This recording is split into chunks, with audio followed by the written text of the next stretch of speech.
So, ladies and gentlemen, we will kick things off with number 3 ranked UFC welterweight contender, Jorge Masvidal. First question will go to Jim Varson from the Miami Herald. Jim, you're unmuted. All right, thank you so much. I just wanted to know, first of all, just what is it like to get in here, be part of this super card, and also be there at Fight Island? This is the first big event ever at Fight Island. I love popping cherries, so it's pretty cool in that sense, you know. Be the first to headline here in Abu Dhabi and stuff. But much like I said leading up to my last fight, I try not to get too involved in the moment because I might get overwhelmed in the moment. So I just keep reminding myself, no matter how cool this is and how many cool things I'll do along the journey, it's just a fight, and I gotta keep reminding myself it's just a fight. So right now, my emotions are, I don't let myself get overwhelmed by everything cool that's happening and stuff. I'm just here to fight. You know, if it was here in England, Mars, Saturn, I'm just here for a fight. And Game Bread, what is it like with the time differential that'll be in place for this fight? Does that even weigh a part in your mind, or that doesn't even matter what time the fight is? It matters because not only did I have to get adjusted rather quick to the time here, but I have to get adjusted to fighting at 8 in the morning. Go figure. Besides a little bit of weight that I gotta cut, you know, so it makes the journey a little bit more memorable. How has the training been? Did you do anything even to like help Dustin get ready for his fight or anything like that to just stay in shape, even though not knowing this fight was going to be here? Well, I definitely gave Dustin and a couple other friends of mine a couple rounds in sparring and wrestling, whatever they needed. I just wasn't trying to get burnt out, so I wasn't in the gym every day. I was doing other things like running on the beach or swimming, playing spike ball, different things to just keep my body active, lifting weights, doing circuits. As if I'm at the gym all day long on the mats, I feel like I would have got burnt out with no opponent, no nothing. And when I would have had a fight, you know, I could have got a little burnt out. So I decided just not to be in the gym full time all the time. But I'm in relatively pretty damn good shape. And then lastly, for me, we've got the South Florida connection here in this fight, in this big main event and all. How do you feel about, him being training in South Florida with Sanford, you're training with American Top Team, you're a Miami guy, and just representing South Florida and just a little pride factor too, coming out on top, representing South Florida like you have been. Yeah, ain't no connection whatsoever in any way, shape, or form. The only connection is my knee to his jawbone. There's nothing. That guy's not from Florida. He doesn't even train there right now currently, so he's nothing to do with Florida. He was just another tourist passing by. All the best, man. Go get him. Thank you, my brother. Thank you, Jim. Next, we have Nesta McGregor from BBC.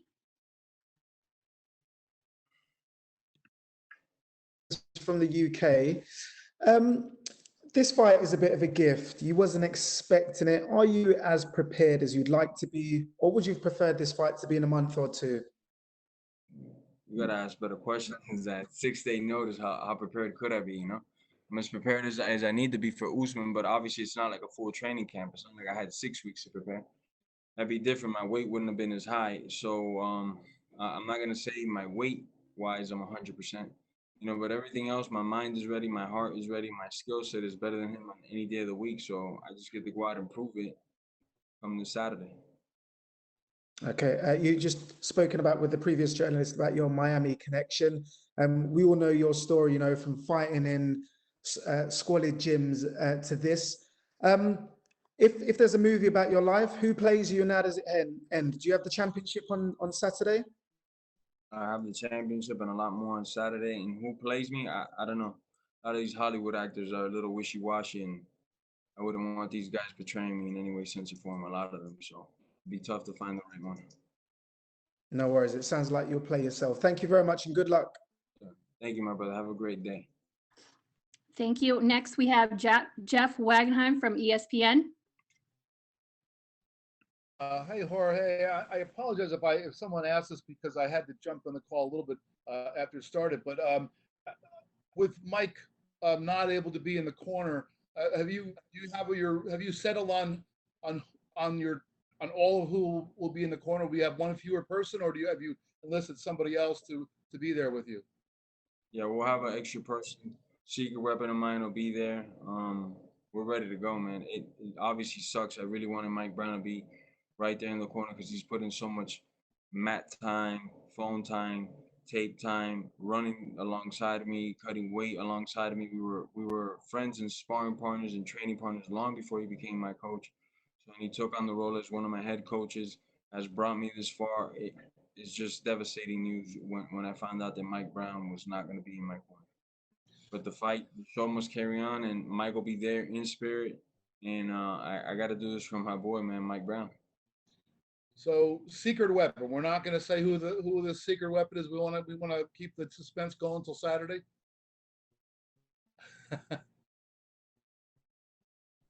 I guess so. Que pariu, man. No, don't speak Portuguese. Ah, They can understand you. I guess so. safada, man. Ah. Gostoso, man, gatinho. All right. Well, was it? I mean, obviously, Mike is an important guy to be around you, as you just said. Then, when he tested positive, did you were you concerned about yourself being able to? Obviously, you passed tests, so it looks like we're all set. But did you have some concern right away? Like, man, we've been training together. He didn't look like he was sick, and all of a sudden, I've been training with this guy. Am I gonna get bounced from this fight as well? Well, we would need a lot longer than this interview for me to break down what's going on with this coronavirus, what my opinions are, and from asymptomatic people, and whether this thing was made in the laboratory or not. So we're not gonna even get into that. But I know God's got my back, and I knew I wasn't gonna be sick. I'm not. Sounds good. One last thing. You mentioned that when you first got the call saying that you were going to get in this fight, you had called your dad, but you waited till you got home before you actually told him about the real details. And I'm wondering, like, where were you when you first got that call, and how could you walk us through that and get a little more detail about where you were and how long it was before you actually got to tell him? It was 4th of July, America's birthday. And though a lot of people were trying to stop that day, which I don't know why they were trying to stop America's birthday from celebrating protesters and stuff, I was at a good friend of mine's house, Abraham's brother Malcolm, eating barbecues and, with the family. My family was there, his family was there. We had fireworks going up and we were negotiating the deal when it finally got signed. So I told my father, and I just teased him, I have really, really good news, but I can't tell you what it is and this and that. And then when I got there, I told him, and he was happy as could be, man. That sounds great. As well he should be. And I got the good news on America's birthday, 4th of July. We may get some more good news this weekend. Good luck this weekend. Stay safe, and see you again. Thank you, my brother. Have a good day. Thank you. Next, we have Spencer Kite with UFC.com. Hey, Jorge. Obviously, you said earlier that, preparation for this and getting it on 6 days' notice, certainly not ideal. But as somebody that's been in the game as long as you have, who's been through as much as you have, what makes you uniquely prepared to take an opportunity like this and make the most of this opportunity on Saturday? Well, the reason I'm here is because I've taken opportunities like this before in the past. I just didn't get no credit for it or whatever it was. They went unseen, but I've done this many times in my career, situations similar to this. So that's it. I just got to take advantage of it. At the end of the day, it's a fight. It's not a math test. It's not a SAT thing that I maybe not be the best at. It's what I love to do the most, what I've done since a child, my fascination since youth. So I just got to go out there and believe in myself and give it everything I got. And on top of it, my opponent, I don't got faith in him. I don't, there's other guys that I would have said, maybe I need more than 6 days, A lot of guys that I fought in the past that I wouldn't have took it on 6 days. Usman's like the perfect guy to take it on 6 days. What makes him the perfect guy to take it on 6 days? Well, besides him having 17 different personalities and me not knowing which was going to show up to fight, I think he's weak-minded. I gotcha. You mentioned in there doing stuff like this before and not getting credit for it at times. This last year, you've gotten a ton of credit, a ton of recognition for the year you put in. what does it mean? What has it been like for you to finally be getting some of that love, to finally be getting some of that attention, and having people start to recognize and appreciate things you've been doing since long before people started paying attention last March? It's amazing. It truly is. I just thank God for it. You know, I had a good year to myself to reset my mind, get everything right together in my head, body, soul, spirit, and then come back to the sport and give it my all again. It's just amazing that the world took notice this time, and it's really been a blessing. And given that, and given the journey that I know you've been on and that we've talked about in the past, what will a victory on Saturday mean to have bet on yourself this whole time, to bet on yourself here and stand triumphant in the octagon on Saturday night? Means a lot, my brother. I've been doing this 16 years professionally, like I said earlier. It's gonna be 17 in a couple months, and what exclamation point, right? They say this guy's the best in the world, and he's the worst out possibly for me out of the top 10 guys. It's all these things going against me before I even get in that cage. So leaving with that belt, it's gonna be pretty cool. All right, I appreciate it, man. All the best. Good luck on Saturday night. Thank you, my brother. Thank you, Spencer. Next, we have Carlos Contreras. Hola Jorge, ¿me puedes escuchar ahí? Sí. Estábamos en Miami hace 5 meses más o menos cuando Dana dio la noticia, fue el incidente ahí con Kamaru. ¿Sientes que fue destino que de todas formas pasara lo que pasara, esta pelea iba a suceder en Fight Week con todo lo que se dio en los meses de negociación, todo? Garantizado. Yo creo que fue de más allá de Dios Todopoderoso. Dios no le gusta cuando la gente se mete conmigo. Y el UFC me estaba tratando de meter el pie, regalando el puesto mío a otra persona que lo iba a aceptar por mucho menos dinero de lo que debe esa misma persona coger. So, Dios no le gustó eso para nada y sucedió lo que sucedió y aquí estoy, listo para el combate. ¿En algún momento salió de tu cabeza Usman o como dice Dustin, seguiste trabajando y pensando en que podía darse esta pelea con las condiciones que tú querías? Nunca salió de mi cabeza, pero no estaba en mi cabeza. Si pasaba, pasaba. Si no, no, yo sabía que en el futuro algo iba a pasar. Pero como te dije antes, Dios no le gusta que la gente se meta conmigo. So, aquí estoy. ¿Cómo has sentido la respuesta de la gente? Porque obviamente Gilbert ascendió muy rápido, pero hoy parece que este evento lo quiere ver más gente. Parece ser que es un evento que va a vender más pay-per-views. Mucho más Porque que lo estás quiere tú. ver. Desde que yo he entrado, las preventas han subido por el techo, la cobertura de la pelea ha subido el triple. Son números nomás, no estoy hablando opiniones. So, es garantizado que yo he traído un público completamente diferente, una energía completamente diferente de más de que esas dos personas tenían combinadas. Se ha hablado mucho de este dato de las casi 50 peleas para llegar a la pelea de título para ti. ¿Representa algo el cinturón? Porque sé que siempre has hablado de que a ti hoy te interesa más el dinero. Hoy la pelea del dinero es la del cinturón, obviamente, pero que a ti te interesa más hacer algo por tu familia, ¿no? Sé que tener a tu papá contigo en Estados Unidos ha cambiado mucho tu forma de ver las cosas. ¿Representa algo a ti ese número? Primero. Y luego, segundo, creo que hay mucha gente que se quiere olvidar que ya peleaste por el título en Strikeforce. Sí. Bueno, mi hermano, yo siempre siento que los latinos trabajamos el triple de duro y los pagan mitad del precio. Eso ya tenía que venir a un fuerte no. So, por eso que la pelea se cayó al principio, no me estaban dando el valor mío. Y tuve que aceptar la pelea en 6 días con 20 libras para perder, para que me dieran el valor mío. Pudimos llegar más cerca de lo que yo quería. No llegamos a los números que yo quería, pero estábamos más cerca. Así es la vida. Voy a hacer todo lo que yo pueda el sábado para eliminar a esta persona. Ya que mencionaste las 20 libras, mucha gente se pregunta, ¿te comiste toda la pizza o era nada más para la foto? No, era nomás para la foto, nomás. Le di una mordida. Tenía 7, 8 personas conmigo en el avión. Hay que darles de comer a estos caballos. So, paramos el avión. Tenía que probar la pizza cuando en Roma, ¿no? So, la probé, les di una mordida y ya. Y finalmente, Jorge, obviamente tienes a todo el público latino de tu lado por tu herencia cubana, por tu herencia peruana, y ahora también muchos mexicanos que te siguen por la conexión latina nada más y por el tema del mezcal. Y señor, recuerdo, mezcal, no se olviden.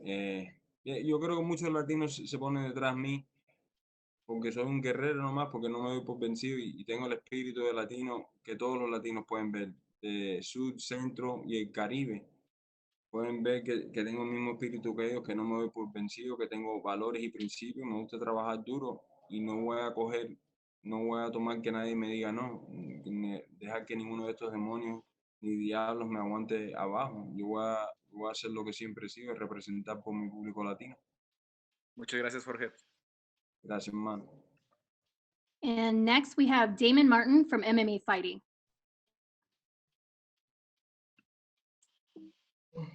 Hey Jorge, in the lead up to this fight, you've talked openly about the last time you suffered a loss in the UFC to Wonder Boy. But when you think about the resurrection, what you've done these last couple of years, can you kind of put into words like what this last couple of years has really meant to you, leading to this moment to fight for your first UFC title, to kind of cap off everything you did in 2019? It's kind of crazy when you think about the last couple of years for you.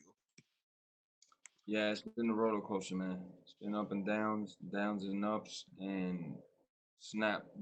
Even in my downers and my highs, it's been an amazing journey.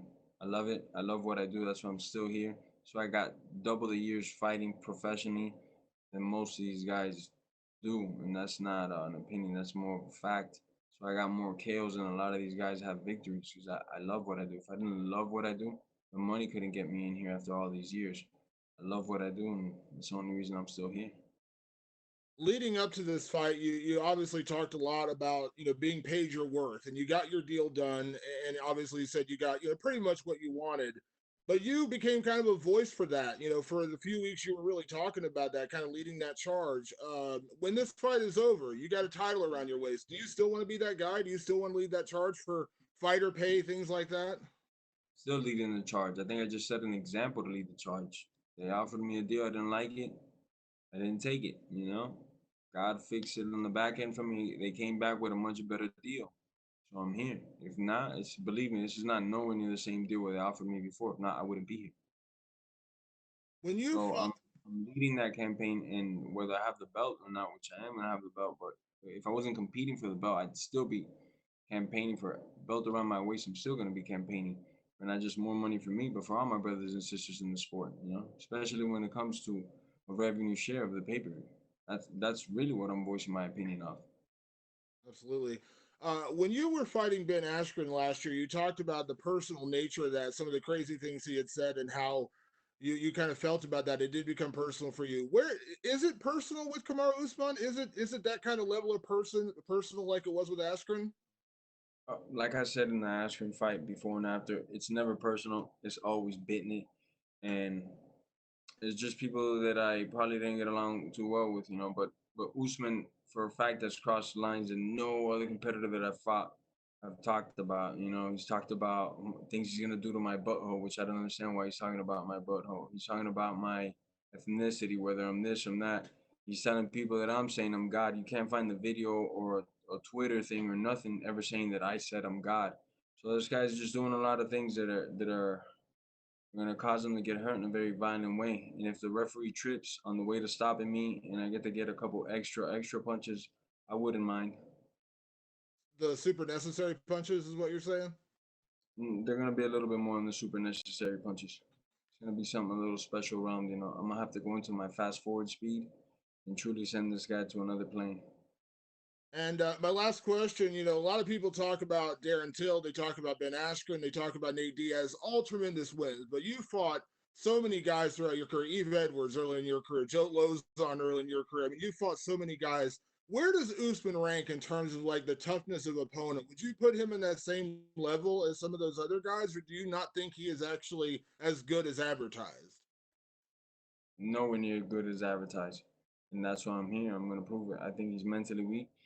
And I can't blame the guy either. He's got 17 personalities. He should have had them diagnosed, and maybe each one of his personalities needs to be on Adderall or some type of substance that he doesn't have so many personalities. So it's just his mental weakness is going to come out on Saturday in an abundance. The world's going to see it, that I just took full advantage of this individual in his weak-ass ways. Thank you, Jorge.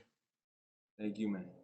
Thank you, Damon. And then we are going to end off with Mojan Wu from HUPU in Shanghai. Hi, Jorge. How are you?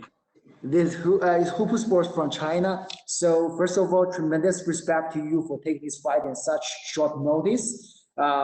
Many Chinese fans want to know how do you feel right now, and we have surprisingly see your recent IG post about eating a pizza on the jet.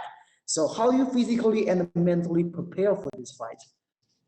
Physically, I had a lot of weight to go. I feel good, you know. We stopped off in Italy to get pizza, but it really wasn't for me. It was more for my team. I did take a bite of the pizza, but I didn't need a whole pizza. So my weight is not perfect yet, but I'm on the way to being perfect in a couple of hours. I feel good, man. Mentally, physically, and spiritually, I'm where I need to be at. All I need to do is just wake up and compete. So we all know you are very skillful and thoughtful fighter, but honestly, would your coach Mike Brown's assistance would bring you any challenge for this title fight? Definitely, just as a motivational factor, just as like from to draw from inspiration, somebody that knows me very well, and then on top of it, I think he's one of the most technological guys in the sport. He's just state of the art, you know. So it sucks that I don't have one of my best friends and my longtime coach there with me. But the show must carry on. I must do what I must do, and I'm just gonna do it a little bit extra more artful and painful since I didn't have Mike there. Yeah, thank you. My last question is, many Chinese fans knows you from three things. The first is three fights, and second thing is three pieces, one soda, and last thing is the craziest, the 5-second knockout. So your image in the mind is always related to brutality and masculinity. So how do you really look like in the real life when you are not fighting? Well, I'm not punching people in the face that are not pro fighters in real life. You know, it's not like I'm some animal. It's just attacking people. My easy to get angry. If you don't disrespect me, I won't disrespect you type of person. And I got a lot of love for every individual, every human being. I think God created us all, so that's why I call everybody my brothers and sisters. You know, so for the most part, I get along with most people. It's just in my sport, there's a lot of idiots, man, as you can tell, and there's only one way to deal with these idiots and these animals, and that's Okay, good luck on Saturday. Thank you. thank you. Thanks, Jorge. Good luck this weekend.